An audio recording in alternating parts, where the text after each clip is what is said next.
Jiena vittma, hekk iddikjara d-deputat Carmelo Abela meta s-sibt filgħodu kien qed iwieġeb domandi tal-professur Andrew Azzoppardi dwar dak il qalu l-aħwa De Giorgio fil-qorti.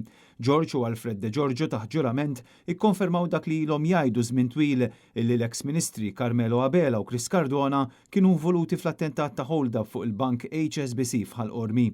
L-aħwa De Giorgio kienu qed jiġdu fi proċeduri ta' malafama illi l-eks ministru Carmelo Abela fetaħ kontra l-avukat Jason Azzoppardi dwar kummenti illi kien għamel fuq il-medja soċjali rigward dak illi seħħ fl-2010. Fuq l-RTK, Andrew Azzoppardi staqsa lid-deputat Laburista għaliex minn tant politiċi qed isemmu lilu. Nixtieq inkun naf, wieġeb Carmelo Abela. Id-deputat Laburista ilu 28 sena membru parlamentari u wara l-elezzjoni tal-2022 il-Prim Ministru ma kienx żammu fil-Kabinet iżda żammu fil-partit.